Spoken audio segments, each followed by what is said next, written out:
The sound of the bank's door chimes echoed through the cavernous space as Karen Davis, a tall black woman in her mid-30s, walked through the entrance.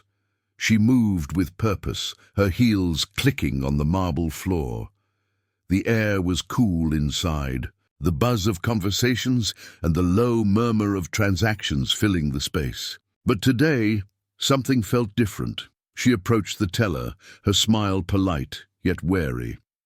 As she began speaking, explaining the details of her account, a sudden shift caught her off guard. From the corner of her eye, she saw the security guard, a burly man named Rick, approaching her. His steps were deliberate, his posture rigid. Without a word, he reached for her arm, his grip tight and forceful. "Excuse me," she said, pulling her arm back, surprised. "Is there a problem?"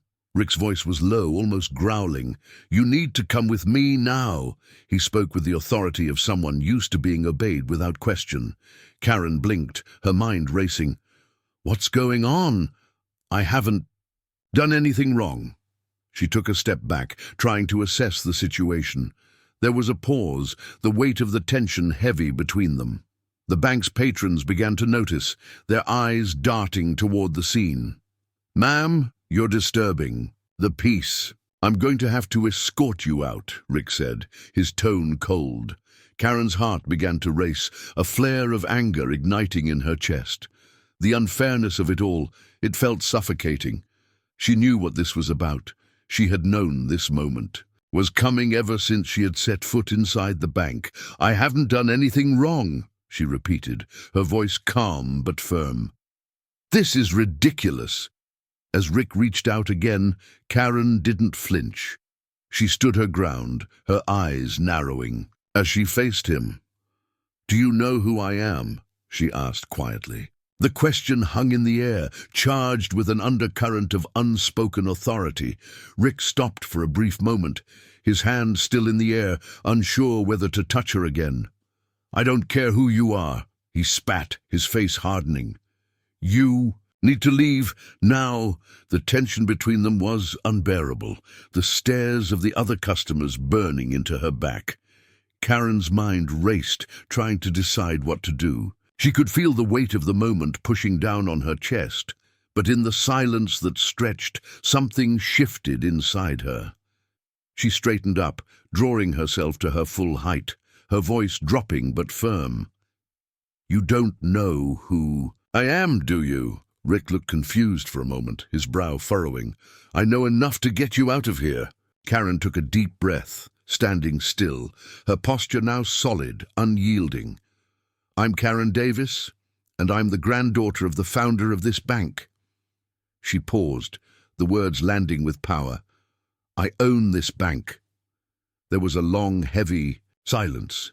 Rick stood there, his hand frozen in mid-air, his face draining of color. The other patrons in the bank began to stir, the whispers growing louder. Karen's voice remained steady, but there was a sharp edge now. "I've been coming here for years, and I've never once been treated like this. You've made a mistake, Rick." Rick's eyes widened, realization dawning slowly, his face flushed, the anger he had been so ready to unleash faltering. I didn't know," he stammered, stepping back. Karen's expression didn't change, her eyes piercing through him. "No, you didn't. You never bothered to ask, did you?" As Rick stood motionless, Karen turned toward the rest of the room, her gaze sweeping across the now silent crowd. This is what happens when assumptions are made, when people are judged by the color of their skin rather than the truth of who they are. The room was still, the silence now so deep it was almost suffocating. Karen could feel the weight of the collective gaze on her, but she didn't flinch. She held herself with quiet dignity, a quiet strength that demanded respect, even if it had to be forced. The bank manager, a nervous man named Greg, appeared from the back office, his face pale. "Is there a problem here?" he asked, his voice unsure, his eyes darting between Karen and Rick. Karen turned to him, her voice sharp but controlled. "There's no problem, Greg, but perhaps your security should be better trained. Rick here seems to have mistaken me for someone who doesn't belong in this space. Greg's eyes widened in realization, the blood draining from his face as he looked at Rick, then back at Karen. I didn't know, Ms. Davis. I'm sorry. She raised an eyebrow. I'm sure you are. Rick, now visibly sweating, tried to say something, but Karen cut him off. You'll never treat me or anyone else like this again, do you understand? Rick nodded quickly, too ashamed to speak. Karen turned on her heel and walked toward the exit, her steps steady, her dignity intact. As she reached the door, she paused for a moment, looking back at the stunned room. You can't assume anything about people based on their appearance, and when you do, it's not just wrong, it's dangerous. With that, she stepped out into the sunlight, the door closing softly behind her. The world outside felt a little less heavy, a little more hers, knowing that she had made a statement without raising her voice, without using violence, just through the quiet, unshakable force of truth. The air outside felt fresh, the sunlight, warm against her skin, but Karen didn't let the calm of the outside world distract her. Her thoughts were still with the bank, still heavy with the injustice she'd just faced. She walked briskly, heels clicking on the pavement with the same steady rhythm she had carried inside. Each step felt like a quiet declaration of power, reclaiming her space in a world that too often tried to shrink her. Her phone buzzed in her bag, pulling her out of her thoughts. Pulling it out, she saw a message from her brother Marcus. You okay? I saw the scene at the bank. Let me know. If you need anything. Karen smiled faintly, typing back quickly. I'm fine. I'll be okay. Just needed to show them who I am. She paused for a second before hitting send, thinking about the subtle moment of power she had reclaimed. It wasn't just about the bank or Rick or even Greg. It was about the way she had been treated every day of her life, judged, dismissed, underestimated. And today, she had done something different. She had turned the tide, not with anger, but with quiet dignity. She put her phone away and kept walking, heading to the coffee shop a few blocks down. Her thoughts were interrupted by the sound of footsteps behind her. She didn't need to turn around to know who it was. The familiar voice called out before it even reached her. Karen. She stopped, but didn't turn. She knew it was Greg, the manager of the bank. She waited, allowing him a few moments to catch up. I wanted to apologize again, he said, his voice tentative, sincere. What happened back there was wrong. I didn't know who you were, and I acted out of line. She turned to face him then, her expression unreadable, and he flinched slightly under her gaze. You didn't know me, that's the problem. You didn't know, and you didn't care to find out. You made an assumption, and it cost me my dignity. That doesn't just go away with an apology. Greg nodded, clearly uncomfortable. I understand. It won't happen again. Karen looked at him for a moment longer, weighing his sincerity. Then she gave a small, measured nod. I hope not. But next time, think before you act, and teach your staff to do the same. She turned on her heel and walked away, her footsteps steady, her sense of self unshaken. She didn't need Greg's apology, but the truth was he needed hers. The world around her would never change unless people like Greg were forced to confront their own biases and assumptions.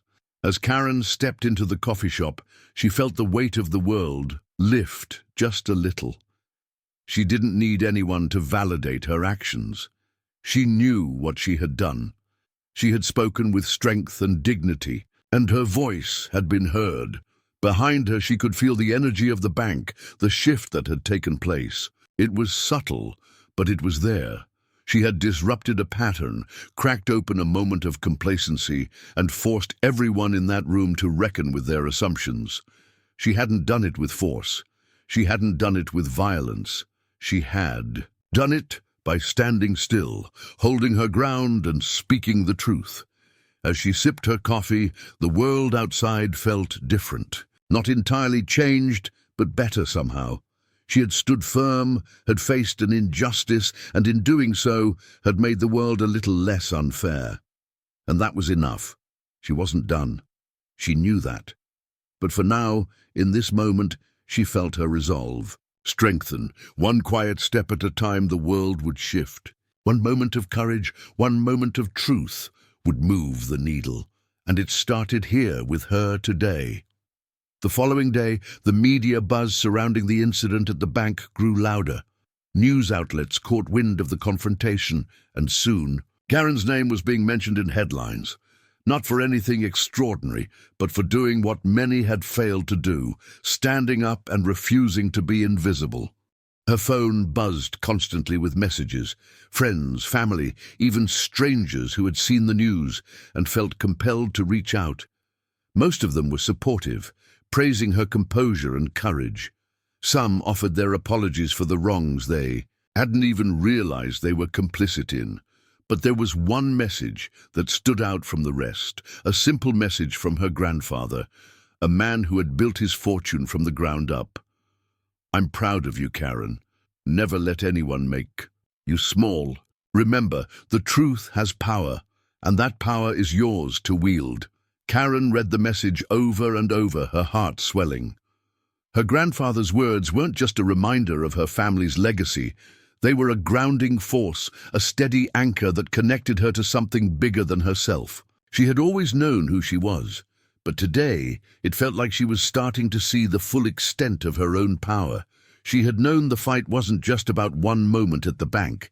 It was about every moment, every day, when people like Rick and Greg made decisions based on assumptions, based on the color of her skin, based on an outdated narrative that was never hers to begin with. But that day, she had shifted the balance. She had reclaimed her narrative. As she sat at the kitchen table, scrolling through her phone, she saw that the bank's official statement had been released. They apologized for the incident, claiming that security procedures had been followed, but they acknowledged the harm caused by their actions. It was the bare minimum, but it was something.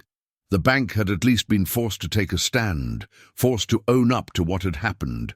Her mind was still spinning with the idea of what had transpired. She hadn't raised her voice, hadn't resorted to aggression or anger. She had simply demanded to be treated like a human being. The simplicity of it hit her like a wave. Why was it so hard for people to see each other as equals? Why did they have to prove themselves constantly in ways large and small? Why did it take a confrontation for her to show that she belonged in that space? The phone buzzed again. This time, it was a call from Greg, the bank manager. Her finger hovered over the screen for a moment. Should she answer? He had apologized before, but would this conversation be any different? Taking a deep breath, she answered, "Karen, I just wanted to reach out and personally apologize again. I know it doesn't fix anything, but I wanted you to know that I've already started working with Rick. We're going to have a full review of security protocols, and I'm making sure he's retrained to ensure this doesn't happen again." Karen's tone was steady, her words deliberate. "I appreciate that, Greg, but apologies are only a start. Change is what matters. Make sure this isn't just a moment for you. It needs to be a lasting change, not just a new protocol for your security team." Greg's voice was quieter now, acknowledging the weight of her words. "You're right. I've learned a lot from this. And it's not just about Rick. It's about the whole culture we've created in that bank. I'm going to make sure it changes. I promise." Karen felt a small sense of vindication. It wasn't about the apology, and it wasn't about making Greg feel better about himself. It was about holding people accountable and forcing them to change, even if it was uncomfortable for them. Sometimes justice wasn't immediate. It wasn't always loud or obvious, but it was happening. She could feel it. "Good," she said, her voice calm but firm. "And remember, this isn't just about you or Rick. It's about every person who walks into that bank, every person who is made to feel less than. If you want things to change, start by seeing everyone for who they really are, not just the color of their skin or the way they walk into your space. Greg was silent for a moment, and when he spoke again, there was a quiet resolve in his voice. "I'll make sure we do that, Karen. I won't forget." The conversation ended with a simple goodbye, but something shifted in her chest. She had made an impact, not just on Greg, not just on the bank, but on herself. The fight wasn't over. It would never be over. But today she had made a statement. Today, she had made sure her voice was heard, and for the first time in a long while, Karen felt like she was standing in her own power, fully and completely. Outside, the world continued to turn, the same as it always had. But in Karen's heart, a new resolve had been forged. The battles would continue, but with every step, with every moment she chose to stand firm in her truth, she knew she was shifting something, maybe not for everyone, but for the ones who needed it most. The ones who had been unseen for too long. And that was enough. The days that followed were a whirlwind. Karen had known that standing up for herself wouldn't come without consequences, but she had never imagined how quickly things would shift. She found herself inundated with messages, texts, emails, calls. The apology from Greg had been public, but the ripple effect was far greater than she anticipated. Her phone buzzed again. This time it was a message from her old college friend Andrea, someone who had watched from the sidelines as Karen had grown into the woman she was today. "Karen, I saw the news about what happened at the bank.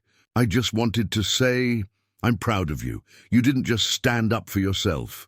You stood up for every black person who's ever been made to feel small in spaces they've worked to create." The message hit her harder than she expected. Andrea's words were a reminder of what had always been true. Karen's fight wasn't just her own. It was part of something much bigger. But still, it felt so personal. Every moment of humiliation, every slight she had ever endured, it was her body, her voice, her dignity on the line. Yet, here she was, turning the tide. Not in some dramatic, loud way, but with calm force, in the quiet certainty of her truth. Her phone rang again, but this time it wasn't a message. It was from Greg, the manager of the bank. She hesitated before picking up, unsure of what the conversation would bring now that the dust had settled. "Karen," Greg said, his voice a bit softer than before, "I wanted to thank you for your patience. We've been reviewing our policies and Rick is undergoing training as we speak, but it's not just about that. We're holding a meeting with the whole team next week. We're going to talk about how we approach our customers, how we perceive them, and how we change that. I want you to be a part of that." Karen felt a swell of something she couldn't quite name. It wasn't pride, it wasn't satisfaction, it was something deeper, something rooted in change. "I'm glad you're taking this seriously, Greg, but make sure it's not just words. Make sure it's action." "I know," Greg replied, his tone steady but apologetic. "It will be. This isn't just about Rick, it's about all of us. And it's time we did better." Karen was silent for a moment, weighing his words. "Good. You'll have my input, but you better follow through." She hung up without another word. As she set her phone down, a sense of quiet strength washed over her. She had pushed for this change, not for recognition, but because it mattered. Not just for her, but for the countless others who had been made to feel insignificant. That evening she sat down at her kitchen table, her mind racing. She thought of Rick, the security guard who had tried to throw her out. She thought of the other customers who had watched, the ones who remained silent. And she thought of herself, how different things might have been had she not stood her ground. She realized that her fight had always been personal, but in that moment, it felt as if the fight was becoming collective. Maybe this wasn't just about her anymore. Maybe, just maybe, it was about something bigger than one person's dignity. It was about a system, a culture that needed to change. one conversation at a time. The next day, the city felt a little different. Karen moved through her daily routine with a quiet sense of power that she hadn't known she possessed. The usual stares, the usual discomfort, the usual dismissiveness, none of it fazed her anymore. She had done something that few had the strength to do. She had reclaimed her space, but more than that, she had shown others that they could do the same. Walking down the street, she passed a woman struggling to juggle shopping bags and her coffee. Without hesitation, Karen stepped in to help, offering a smile as she steadied the woman's load. The woman looked at her, a spark of surprise in her eyes. "Thank you," she said, offering a genuine smile in return. Karen nodded, her smile calm, unbothered. "No problem." She continued walking, not for anyone else, but for herself. Every step felt like a quiet protest, every glance from a stranger now holding less weight. She wasn't invisible anymore. She hadn't been for a long time. Later, that week, she received another email from the bank. It was from Greg, confirming the details of the upcoming meeting. He had included a letter of apology from the institution, but this time it was different. This time, there were no empty promises. There was a plan for change, a promise to make real shifts in how the bank handled its customers, its employees, and its image. Karen read the letter, her fingers running over the words. There was still much work to do, but this was a start. For the first time in a long time, Karen allowed herself to believe in the possibility of real change, the way she had stood up in that bank, how she had faced the judge, how she had forced people to confront their assumptions. These moments weren't isolated. They were a foundation, and now they were beginning to build something. Her journey was far from over. But with each step, with each word spoken, with each truth uncovered, she was closer to the kind of world she wanted to live in. A world where no one had to fight just to be seen. And for the first time, she knew she would be part of making it happen. Quietly, steadfastly, unapologetically, the weeks that followed were a quiet testament to the change that had begun. A change that Karen could feel in the very air around her. It wasn't the kind of shift that screamed for attention. It wasn't sudden or loud, but it was there. Like a slow tide, it had crept in, reshaping the shoreline of her life, one subtle wave at a time. Karen continued to walk through her days with a calm resolve. The whispers she had once feared didn't bother her anymore. She no longer cared if people stared or judged her. She had become a force not by shouting or demanding recognition, but by simply being, by standing firm in the face of disrespect and speaking truth without needing to yell. The bank was no longer a place where she was looked at as less. She'd been invited to sit in on the meeting Greg had promised, a group discussion about customer treatment, racial bias, and systemic changes within the institution. She spoke with quiet authority, offering insights that others had never thought to consider. It was a small victory, but it was hers, and it was real. The real turning point came one afternoon when Karen returned to the bank, not as an observer or a speaker, but as a customer once again. She walked through the doors with a feeling of calm pride. The security guard, Rick, wasn't there anymore. The new staff greeted her with smiles, and the manager, Greg, approached her with a respectful nod. "Ms. Davis," he said, his tone warm, "I just wanted to thank you again for everything you've done. You've changed this place. You've made it better." Karen nodded, a small smile playing on her lips. "I didn't do it for thanks, Greg. I did it because I had to." He paused, looking at her with newfound understanding. "And I appreciate it more than I can say." She stepped up to the teller, the same one from before, and completed her transaction. There was no hesitation, no unease in the interaction. It was simple, easy. A part of her smiled to herself, knowing that things had shifted, even if only in small ways. As she walked out of the bank, her head held high, she didn't feel the need to turn around. She knew she had left her mark, and it wasn't about the bank or even about the people inside. It was about herself, about the woman she had become, the one who refused to be overlooked, the one who had learned to stand in her truth no matter how much the world tried to push her down. And as the door to the bank clicked shut behind her, Karen felt a quiet pride fill her chest. This wasn't the end. It wasn't the final victory. It was just the beginning. Her world had changed, and she was ready for whatever came next.